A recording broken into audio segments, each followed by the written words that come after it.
Morning, guys. Welcome to Coffee Chat. Now, that was my first sip right there. And boy, oh boy, could I not wait. Now, what's hilarious is the other day when Versan Algera was out here and we were having our coffee chat, someone came out and said, well, hey, I love joining you for coffee chat, but at least put something in the cup. There's obviously no coffee in that cup. And I'm thinking, buddy, do you actually believe we would come out here and literally hold empty cups and, just pretend like we're drinking coffee? You have got to be kidding me. Those cups were practically half drunk before we even came out here. I'll tell you, crazy, crazy. But that's what people say. Wow, wow, wow. Anyhow, guys, I have some amazing stuff to present to you today, from the ridiculous to the absolute obscene. I kid you not, in this way. Now, the ridiculous, let's go with the kind of lighthearted stuff first.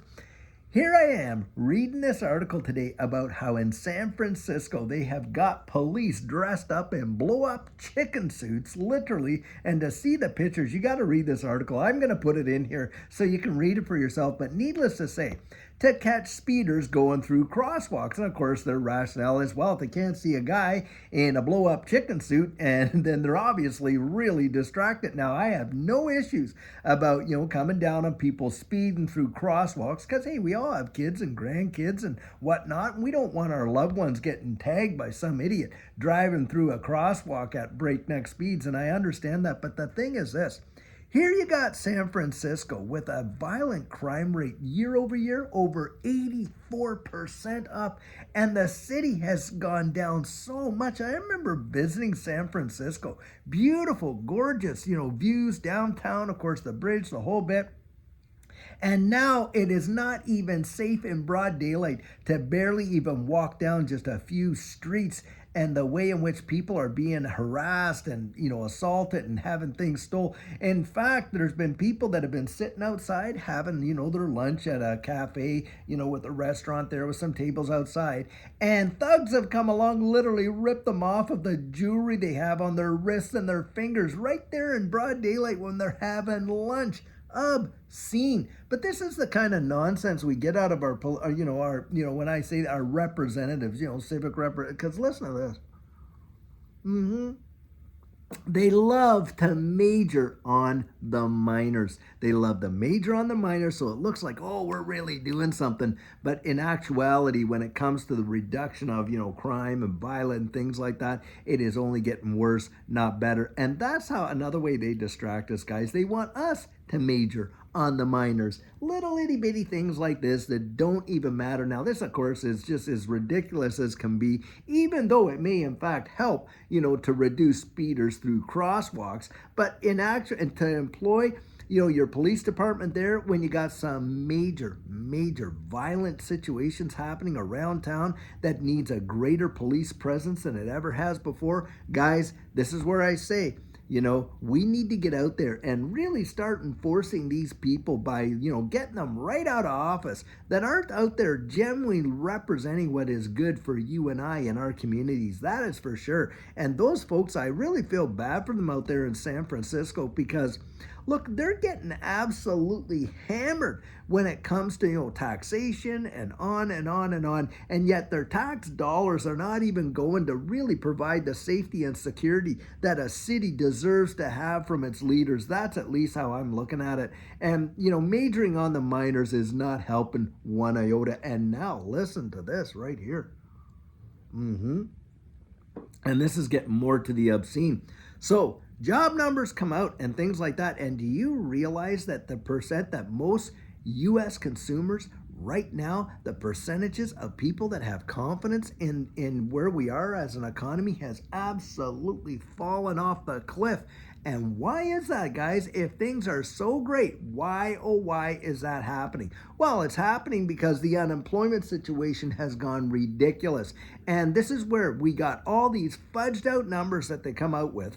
And I'll put that article in here as well. But we get all these fudged out numbers that they come out with, how things, are really improving. Really improving? Are you kidding me? When you're seeing these kind of numbers of what people are losing, have lost their jobs and things like that, and the confidence in the overall economy has just literally cratered. And people had to go up there. They had the cash in. Now, it could even be you. And if it is, I would really love you to put something in the comments. We want to hear from people with boots on the ground.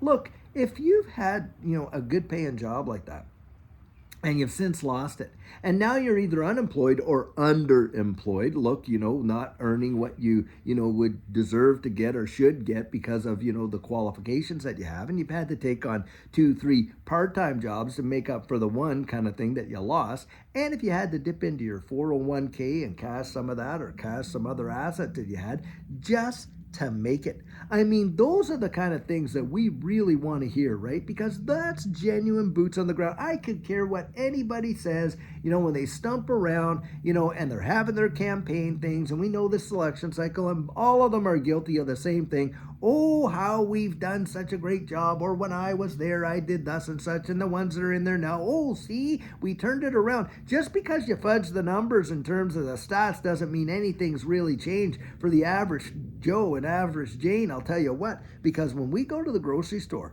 or when we're out there paying our utility bills, and we're seeing people in our family, either ourselves or those that we know, are losing jobs big time, and yet you want to come out and tell us how, it is just, lollipops and rainbows and all this kind of stuff, and the promises that you're making that darn well you cannot fulfill. I mean, if you are, it's going to cost us even higher, isn't it? When you consider this whole idea of universal basic income, oh, we're going to come to the rescue. Where in the world do you think the money's coming from for that? Well, of course, it's going to be pumped out of the Federal Reserve. Now, do you not think that in that environment that the inflation is just going to continue? Well, we know that it is. And I'd love to share that. I've shared it so many times. But listen, it took, almost 150 years? I don't know how many years, but basically from George Washington to Ronald Reagan to calculate and come up with the first $1 trillion of debt for the country. Now it's taken less than 100 days, $1 trillion. Just think about it.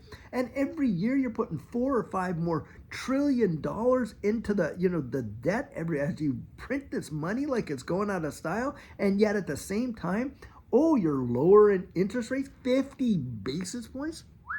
I'm telling you what, guys, the printing presses are being turned on, and look at China right now. They have just come out there, and boy, the stimulus that they're throwing out, is massive, massive, massive. And if you're not seeing a reaction in the markets, absolutely, you are. And that's what's going to happen, guys. We are going to watch them pump it, and of course, they're going to pump it. Get that balloon so big that it absolutely bursts. I'll tell you what, and truly, that is insane. Absolute insane. And that's why I say from the ridiculous to the obscene, because that's exactly what's going on. And they really are treating you and I like we're totally like kindergartners, absolute idiots. While they sit there perched on their ivory towers, do you think that they're affected, or that their families are affected by the pressures that you and I feel? Not in your life. Not in your life.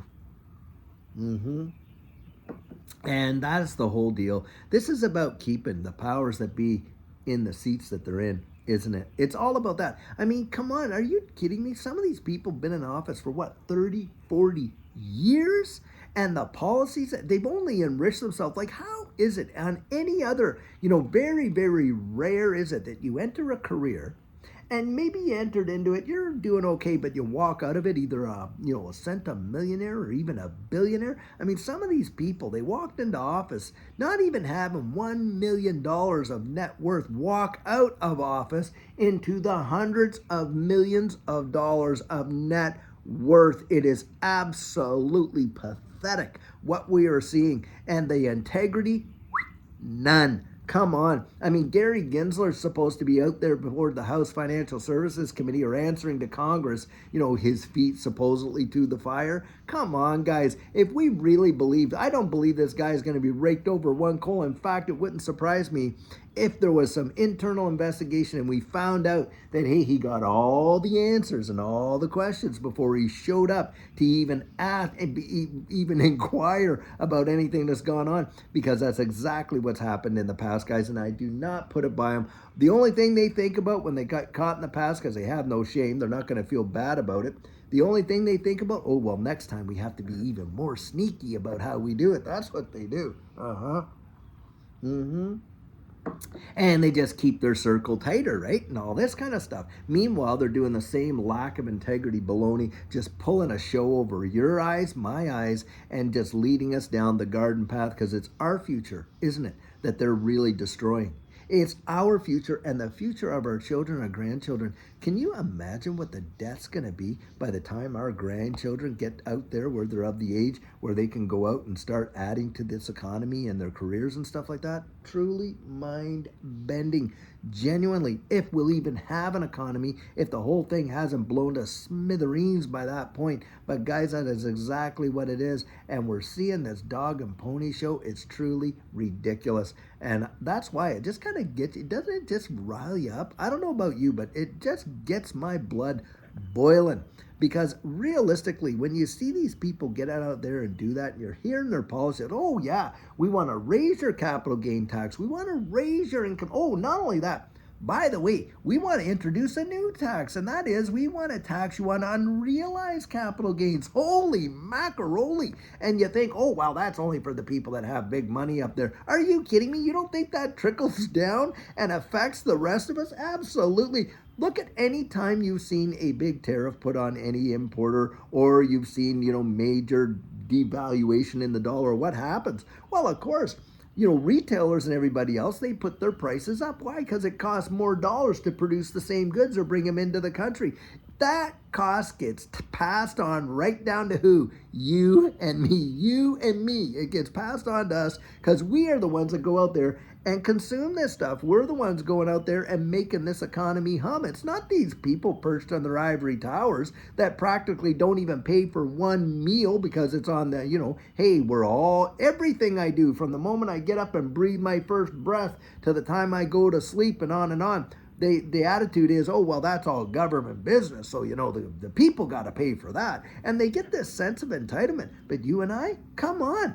These policies that they're throwing out there, it's out there to impoverish us, because I'll tell you what, that's when they reach into your pocket and they literally pull your cash out by the fistfuls because they've been out there destroying the purchasing power of your dollar. I'm just so sick of it that we need to literally clean house and start fresh. They have to put limits on these people that are sitting in Congress. I kid you not. Maybe put in a 2-term limit or something like they have for the presidency. And then that's it. You got to get some other new candidate, fresh blood in there. And so then maybe they'll realize, hey, look, it's not into perpetuity. And, look at it this way too. Think of all these super PACs, man alive. And on both sides, they find any kind of loophole there is that they can go out there and fund what they want to do and all this kind of stuff. Now, I just recently heard, I don't know who it was, maybe it was, I forget, some bigwig anyway, who went out there and bought practically all these massive, radio stations and everything like that. And the thing is this, do you not think that he's going to utilize his influence to, having that control to push his influence? We know there are. Hey, remember that video where someone put on, one newscaster and then another one came on, another one, till the whole screen was filled with about 20 or 30 different newscasters from all around the country, and they were reading the script verbatim. Literally every little community, every city, the local news, they were all singing the same tune. Now, is that not groupthink? If you don't think that they're trying to literally feed us a narrative, they absolutely are. They absolutely are, guys. Now, I would tell you what, this is where I say, get out there, and you and I, we're not stupid. We're not going to believe that nonsense. Most of us that are watching, that are in this space, and we are a minority, believe it. I know it feels like a lot of people are aware of the transitions that are coming and this, that, because, we're in that environment. You step out of that environment. You even canvass your neighbors, ask them, hey, have you heard about, XRP, this one, Hedera Hashgraph, that? Most of them are going to say, wow, what's that? A ball team, a new... No, if you ask them about Bitcoin, they may know, oh, yeah, I've heard about Bitcoin, and they all have a Bitcoin story, but they don't know how Bitcoin works or really what it is. That's a fact, Jack. Even though it is picking up some pretty big steam with these politicians. Why? Because, guys, they're ready to sell it. They're ready to sell it. I mean, for years they told us it was nonsense, of course. Now they're at a point where they got their ETFs, they got this, they got all the infrastructure in place. They want to bring in the CBDCs. And you heard Christine Lagarde recently just lay that out just as plain as day, the roadmap of what they want. She's the head of the European Central Bank. And, now they're ready to sell it. So watch and see how much they put out there. But for most people, they're totally oblivious. They don't have a clue of what's really going on or how they're being so duped. And it absolutely is insane. Totally obscene, guys. I'll tell you what. Now, I want to give a big shout out to Rich. So Rich sent me this, I don't know what, it's a visor. It's kind of like one of these golf visors, and I love it. XRP right on there. And he said, hey, it's the solution for my, friction alopecia. Because I stopped wearing my hats in the evening, of course, because, the hat and stuff like that. Now, I do wear it in the morning and things like that, but I thought this is such a, bless you, Rich. I really appreciate it. I thought, wow, this is a guy who's really kind of thinking practically. And he wrote me, he said, David, I'm sending you the solution. And it is a solution. And really want to just reach out and say, big shout out to Rich. Now, guys, I'll tell you what. A lot of stuff going on, but you and I, we are not buffaloed by it. We are in the know, and you ought to thank God for the great blessing that you and I have, that we are in the know. And guys, I do believe that we are going to see some things happen very, very soon in this space that is going to make a lot of us very, very happy. That is my personal belief. And guys, get out there. Just really continue to research what you know and know what you hold. And on top of that, get to know who holds you, right? Because we're in his hands, the whole wide world. That's what I believe. Now, guys, I pray that you have an absolutely fabulous day wherever you are in the wide world. And until later on when we have an amazing video for you, have a great one and take care.